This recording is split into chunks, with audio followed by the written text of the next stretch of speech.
Kembali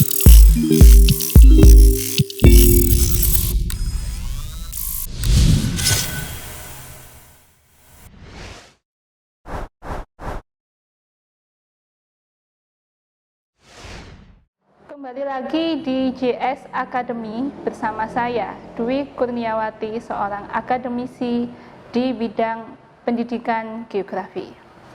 Negara kita merupakan negara yang rawan akan bencana. Menurut data Badan Nasional Penanggulangan Bencana, terdapat 763 kejadian bencana yang sudah terjadi sepanjang tahun 2021.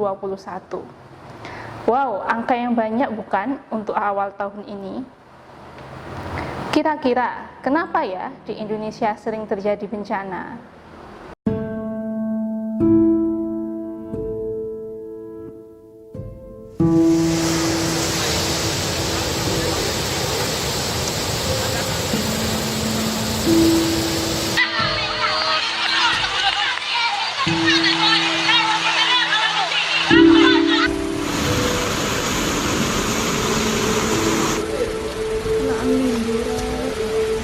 Ya Allah, astagfirullahaladzim, astagfirullahaladzim.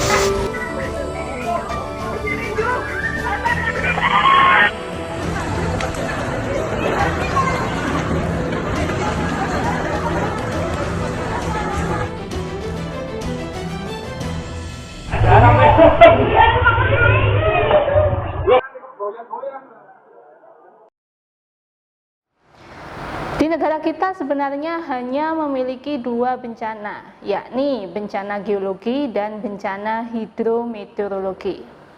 Oke, kita akan bahas satu persatu apa sih bencana geologi dan bencana hidrometeorologi itu. Yang pertama adalah bencana geologi. Secara geologi, Indonesia berada pada pertemuan tiga lempeng tektonik besar, yaitu lempeng Indo-Australia, Eurasia, dan lempeng Pasifik. Ketiga lempeng tersebut saling bergerak, di mana lempeng Indo-Australia bergerak relatif ke utara dan menyusup ke dalam lempeng Eurasia. Pergerakan ini disebut sebagai pergerakan secara konvergen atau saling mendekat. Sedangkan lempeng Pasifik bergerak relatif ke arah barat. Akibat dari pergerakan ketiga lempeng tersebut, atau disebut sebagai aktivitas tektonik, maka di Indonesia berisiko terjadi bencana gempa bumi, tsunami, dan erupsi gunung api, yang disebut sebagai bencana geologi. Selain itu, Indonesia disebut sebagai negara yang dilalui cincin api dunia atau Ring of Fire, di mana jalur ini menyebabkan timbulnya serangkaian gunung api yang membentang dari Sumatera, Jawa, Bali, Nusa Tenggara, Sulawesi bagian utara, Kepulauan Halmahera, dan Maluku. Rangkaian gunung api yang membentang ini juga diakibatkan adanya aktivitas tektonik. Selanjutnya, bencana yang kedua adalah bencana hidrometeorologi. Bencana meteorologi adalah bencana yang disebabkan oleh faktor iklim seperti curah hujan, temperatur, kelembapan udara, dan angin. Indonesia terletak di garis khatulistiwa sehingga wilayahnya beriklim tropis. Akibat posisi geografis ini, Indonesia hanya memiliki dua musim, yakni musim penghujan dan musim kemarau. Pada saat musim penghujan, apabila curah hujan tinggi, kondisi ini memicu terjadinya bencana puting beliung, banjir, dan tanah longsor. Sedangkan pada musim kemarau dan curah hujan rendah, terjadi bencana kekeringan, kebakaran hutan, dan lahan. Sementara pada musim peralihan, bencana puting beliung menjadi ancaman bencana yang mengintai kita.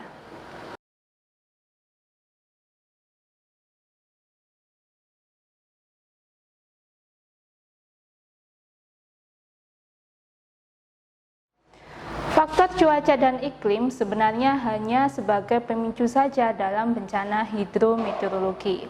Penyebab utamanya adalah faktor lingkungan yang diakibatkan penurunan daya dukung dan daya tampung lingkungan, seperti infrastruktur sungai atau drainase yang buruk, pengundulan hutan, alih fungsi lahan, adanya sampah, dan faktor pendukung lainnya.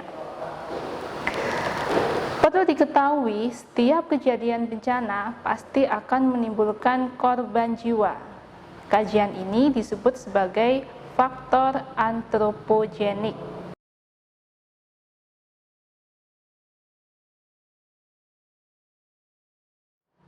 Kita ketahui bahwa lebih dari 57% penduduk Indonesia terpusat di Pulau Jawa.